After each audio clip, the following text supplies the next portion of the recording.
sé que mi Cristo vive. En la palabra de Dios, la Biblia, hay un mensaje para ti, para mí y para toda la humanidad, el Evangelio de Jesucristo. Certeza es la razón, la existencia. Certeza es el alfa y omega. Un mensaje para ti. Todas las semanas, en este canal de radiodifusión cristiana, Luz a las Naciones, un estudio expositivo de la palabra de Dios, edificando sobre el verdadero fundamento de los apóstoles y profetas, siendo la principal piedra del ángulo Jesucristo mismo. Que ni lo alto ni profundo. Síguenos en directo o en cualquiera de nuestros canales y recuerda que Dios tiene un mensaje para ti. Que Dios os bendiga y edifique a través de su palabra. Amor de Dios, certeza, yo sé que mi Cristo vive. Certeza, para Él no hay nada imposible. Certeza, es la razón, la existencia. Certeza, es el alfa y omega.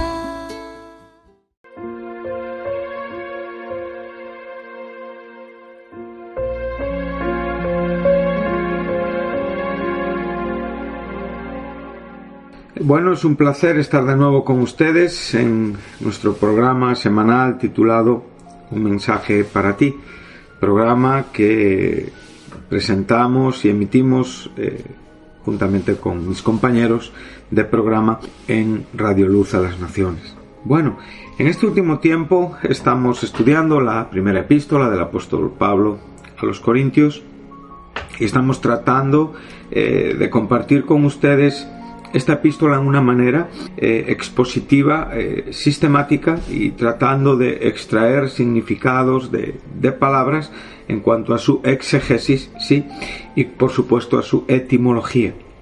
Bueno, siempre digo que para mí es fundamental el presentar la Biblia desde un contenido y un significado que se ajusta a los parámetros espirituales de la palabra de Dios. Para ello debemos de estar atentos, debemos de ser cuidadosos, de concentrarnos en el propósito divino. Es muy importante siempre tener en cuenta que la palabra de Dios no es un libro que se sujeta a interpretaciones varias o que sencillamente cada quien puede extraer de él lo que a él le apetece. En ninguna manera. Sabemos perfectamente que la palabra de Dios es una palabra santa, primeramente, es divina, se origina en el corazón del Dios omnipotente, de aquel que la concibió y la elaboró cuando nada existía, y de aquel que nos la dio en una manera progresiva a lo largo de muchos siglos de historia para darnos un contenido fundamental, principal, que tiene que ver con la redención de la humanidad en Cristo Jesús. Nosotros no podemos perseguir y alcanzar ciertos datos de origen porque le pertenecen a Dios. ¿Sí? Sus caminos, sus juicios, sí, se vuelven ante nuestros ojos incomprensibles, inescrutables, sí, insondables. Nosotros muchas veces queremos jugar a llevar a cabo argumentos interpretativos en una manera absolutamente errónea y equivocada, y por eso hay tanto error, y permítame la repetición o la redundancia de esta palabra, en lo que hoy llamamos cristianismo en el mundo. El propio Pedro dijo en su segunda carta, en el capítulo 1, verso 21, que la Escritura viene del 20, dice, no es de interpretación privada, sino que nunca esta profecía, esta palabra, sí, todo el contenido escritural de lo que es la palabra de Dios, una palabra con un porcentaje muy alto de profecía, posiblemente un 30% de la Biblia es profético, pero a la vez aquí nos estamos refiriendo al conjunto de la escritura, sí.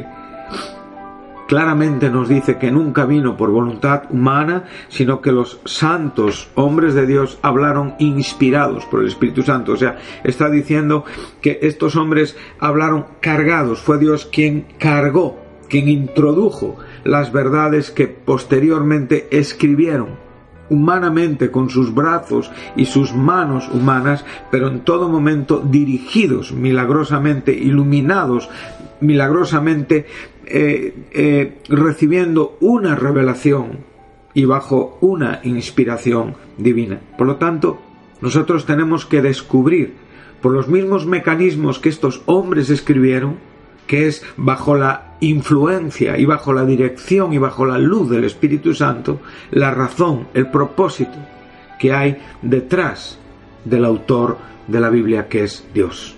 Cuando nosotros queremos comprender el mensaje escritural, vuelvo a repetir, nuestro trato a la Biblia debe de ser respetuoso y cuidadoso. Los datos históricos son importantes, los datos geográficos son importantes, los datos cronológicos son importantes, el tiempo en el que vivió cada persona, el desarrollo desde la creación por la elección y el llamamiento de un hombre para a partir de presentarnos un pueblo del cual vendría un Salvador, donde podemos ver en el tiempo post muerte y resurrección de Jesucristo en Jerusalén la presentación de una iglesia, y podemos ir a través de 100 años de historia en el primer siglo, donde se registra el contenido del Nuevo Testamento en un libro que no solamente nos cuenta históricamente, geográficamente, el crecimiento espiritualmente, por supuesto, del cristianismo en el primer siglo, sino que nos lleva al final de los tiempos en el libro de Apocalipsis,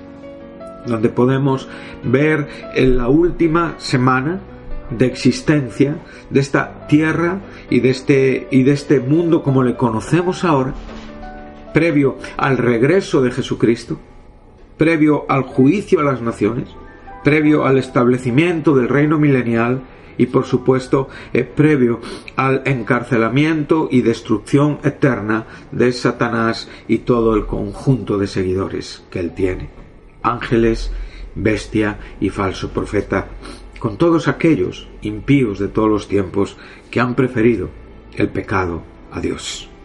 Y, por supuesto, el establecimiento previa destrucción de estos cielos y tierra actuales, que pasarán como por fuego, y establecimiento de los cielos y tierra eternos, donde morará la justicia y donde vivirá la iglesia redimida juntamente con el pueblo del pacto, juntamente con nuestro Señor, con nuestro Salvador, con el Padre de nuestro Señor Jesucristo, Dios, la primera persona de la Trinidad, y por supuesto el Espíritu Santo. Ahí podremos ver la trinadeidad de Dios en una manera perfecta y absoluta. La comprenderemos a la luz de una visión sin ningún tipo de incomprensión.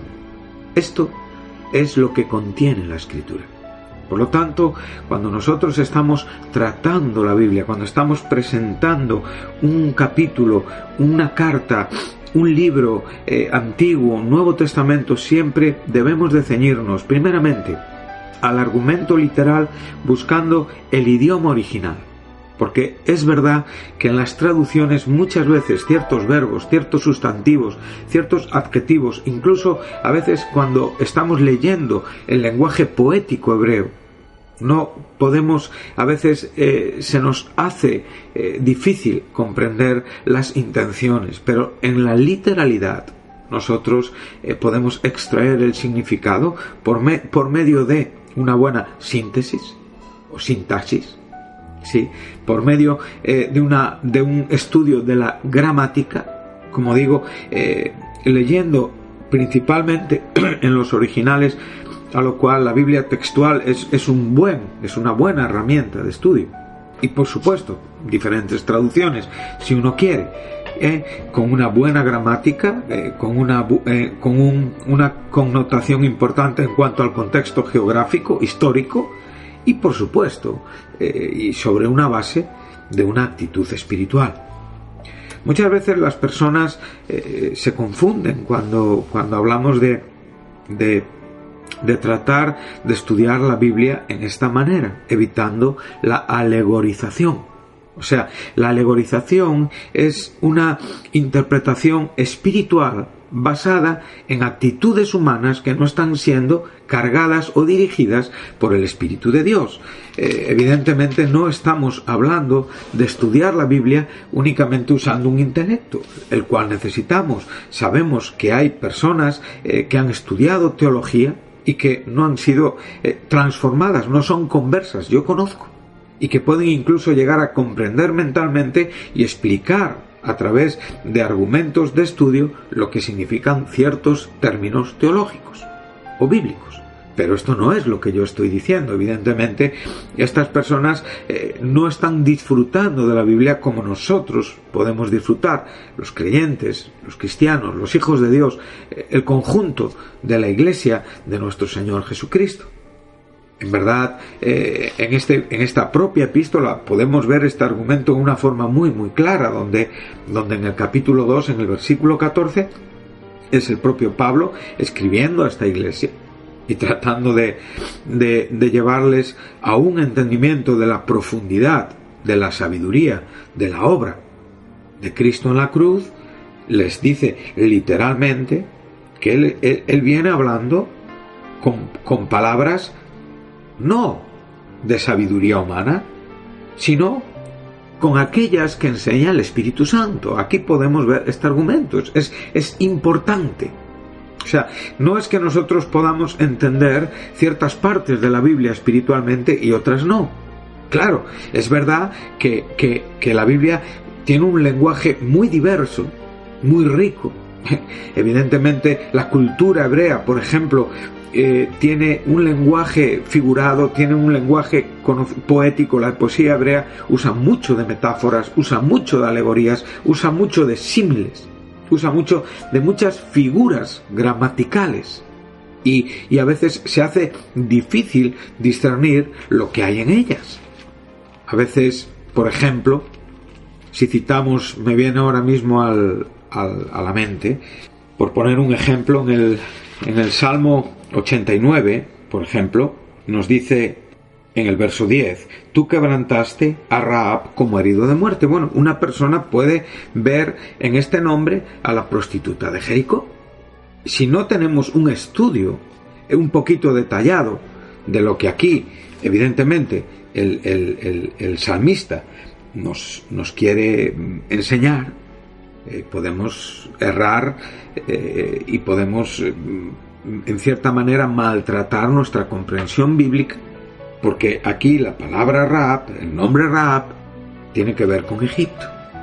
Entonces, es lo que estamos diciendo. Es importante el acomodo, ¿sí?, de lo que es espiritual a lo espiritual por medio del Espíritu Santo. O sea, es cuando el hombre, bajo la influencia, porque nosotros no nos diferenciamos de los escritores para tener un argumento interpretativo. Los escritores no tuvieron voluntad humana, la voluntad humana estuvo sujeta al Espíritu Santo, y eso es lo que nos está diciendo Pedro.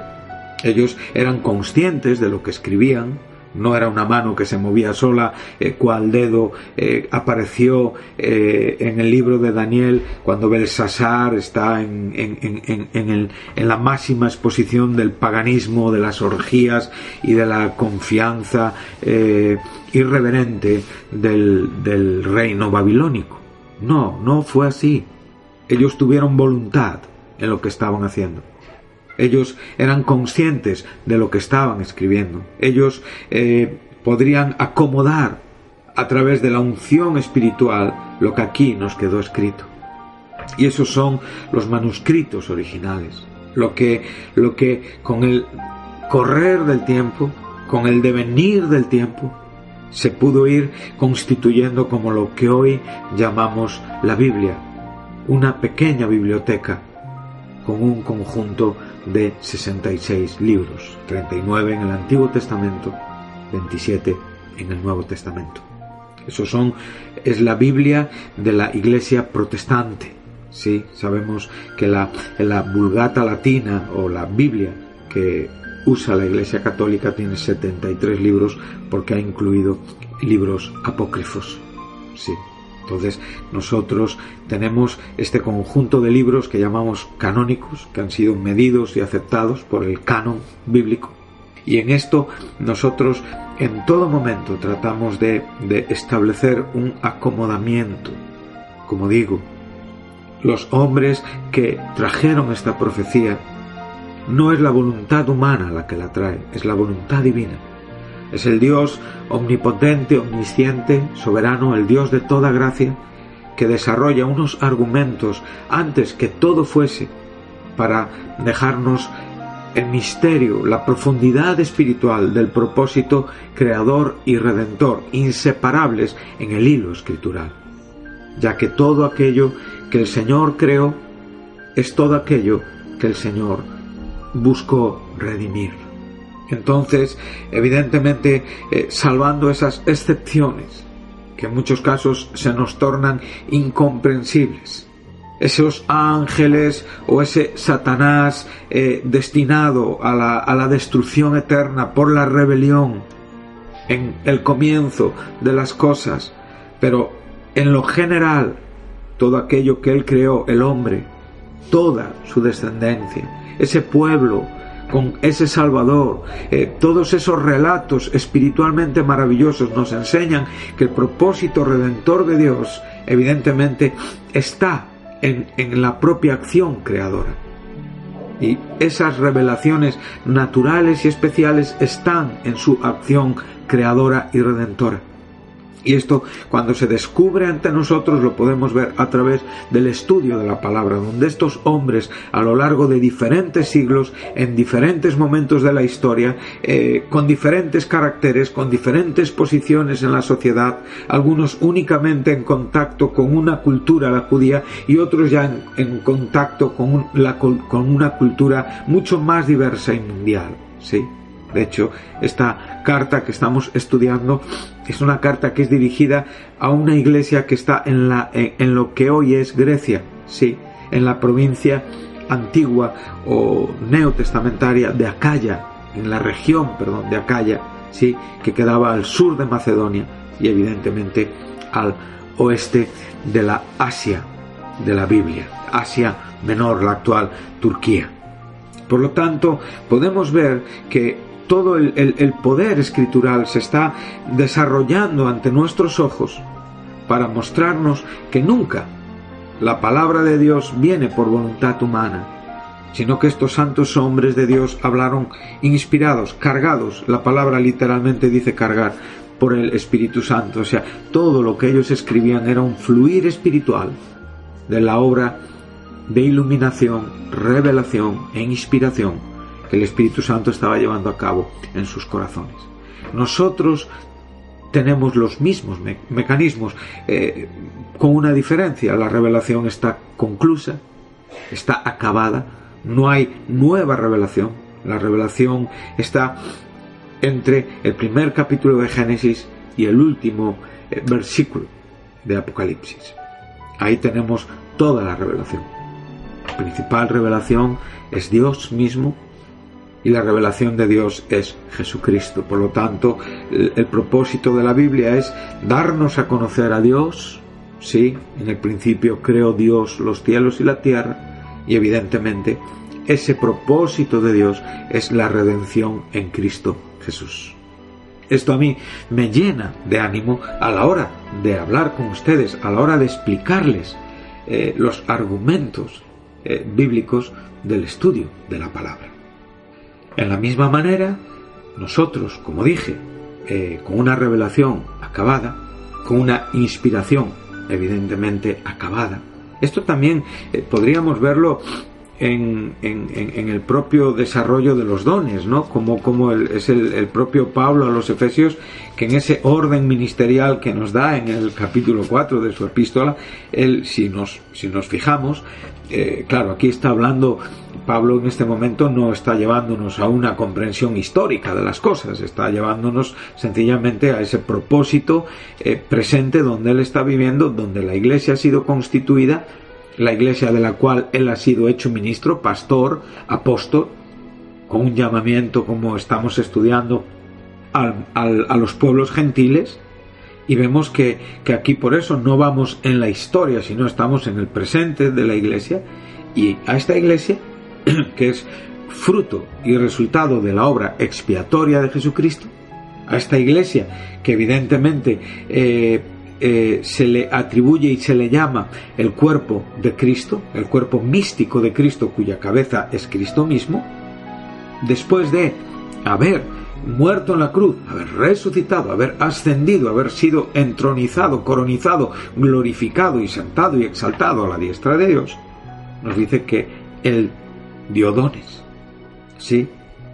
Y que estos dones realmente llevan a cabo una obra en la que Él ahora mismo tiene una enseñanza un poquito general antes de centralizar o de, en cierta manera, reducir el entender del don en lo personal de cada uno de nosotros. Sabemos que cada miembro del Señor le da un don, pero en este caso Él está hablando de una base ministerial que está relacionada con estos dones.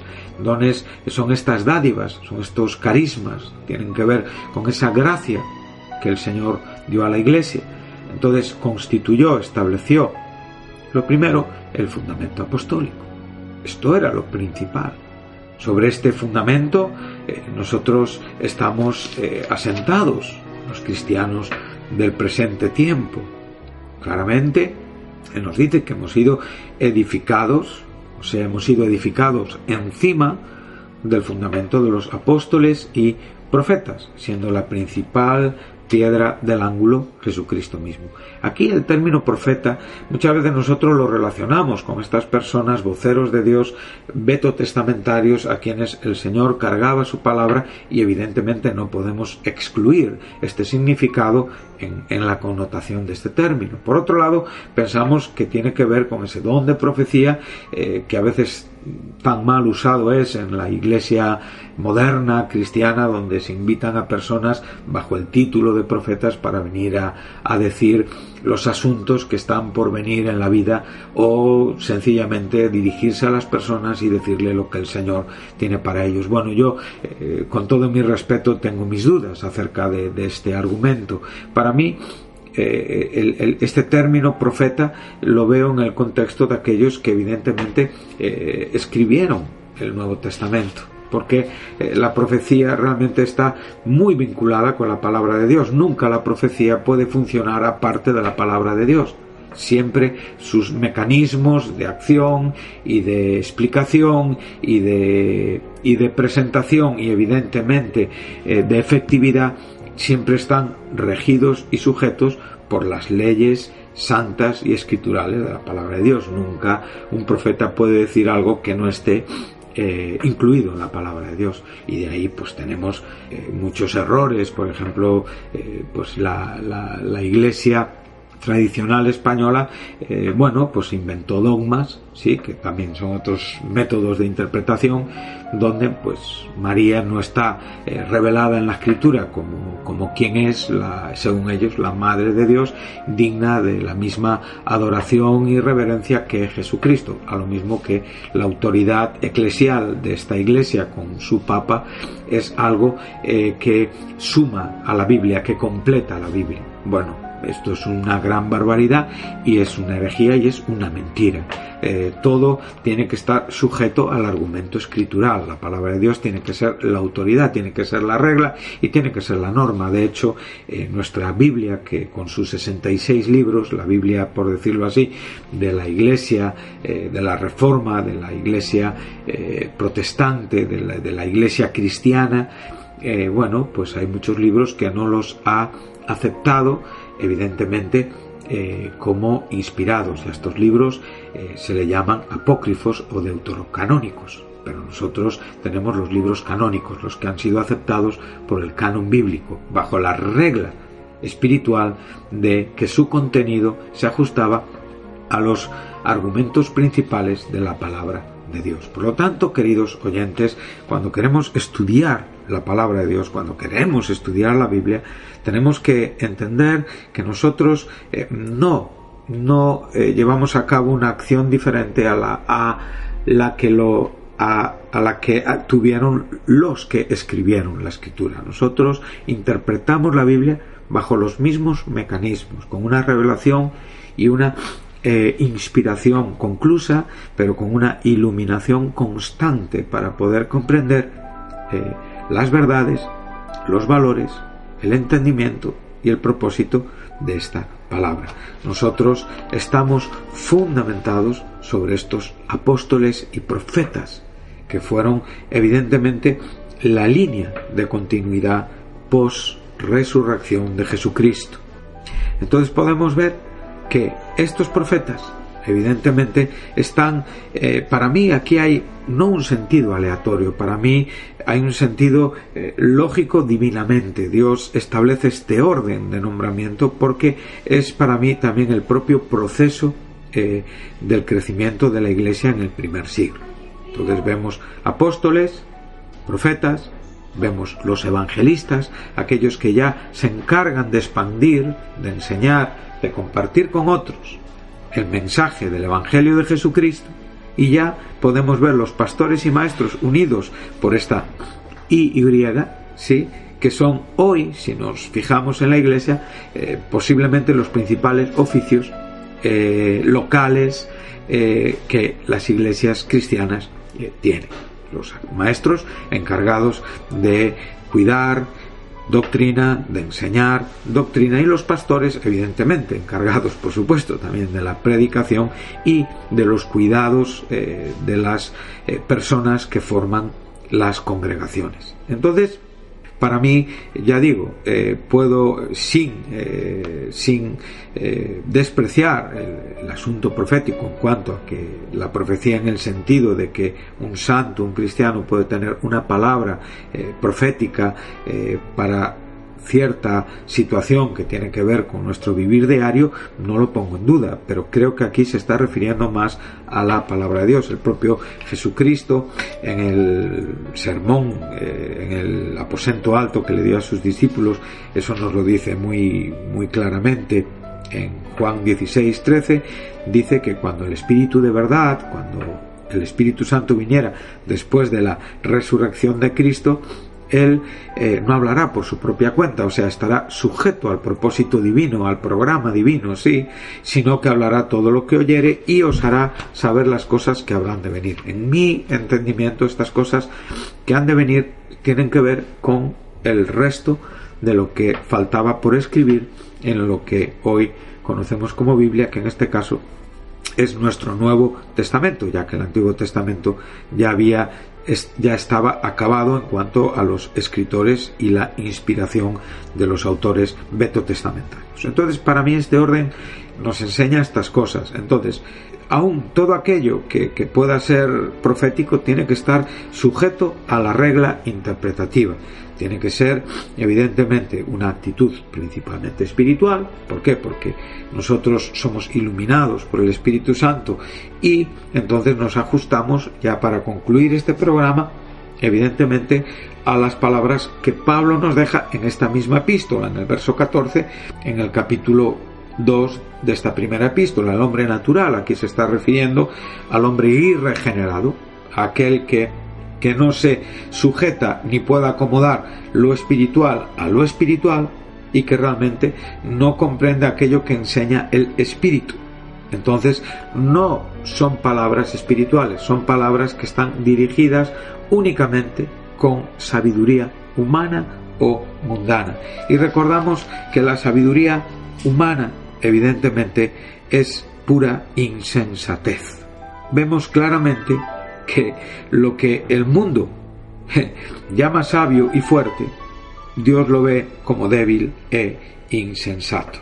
porque lo insensato de Dios es más sabio que los hombres, y aún aquella parte más débil de Dios es más fuerte que los hombres. Y aquí Pablo está refiriéndose a la obra de la cruz, que era lo que esta iglesia no comprendía, que en la cruz del Calvario el pecado realmente quedaba juzgado en la persona del Hijo que lo cargó, y el pecador podía ser perdonado.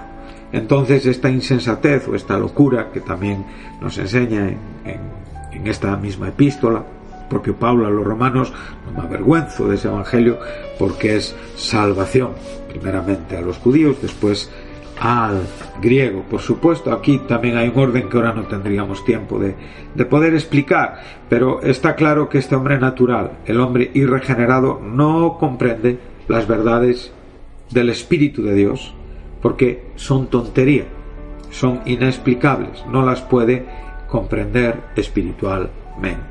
Esto es lo que está diciendo claramente y lo que apoya lo que estoy tratando de compartir con todos ustedes, que a la hora de interpretar la Biblia nosotros usemos reglas espirituales y santas. Sí, que tratemos este libro como lo que es, la palabra de Dios, y que no extraigamos entenderes en una manera espiritual humana, en conclusiones humanas, en ocurrencias humanas, en asuntos recurrentes que no tienen que ver. Todo tiene que ajustarse a un contexto literal, gramático, histórico y fundamentado sobre una actitud espiritual. Esto siempre nos dará una mejor comprensión de la Biblia. Pero cuando nosotros sacamos o extraemos el contenido bíblico y lo en cierta manera lo alegorizamos y lo concluimos con un mensaje diferente al que la Biblia tiene, pues entonces lo que estamos haciendo es desvirtuando, confundiendo y evidentemente no solamente sujetar a error nuestra propia interpretación, sino la de todos los que nos están escuchando, y en esto tenemos responsabilidad y debemos de tener mucho cuidado. Por eso debemos de dedicar tiempo al estudio de la Escritura en oración y en una fidelidad importante. Bueno, con esto ya vamos concluyendo. Vemos claramente que el espiritual juzga todas las cosas, entiende las cosas, ¿sí?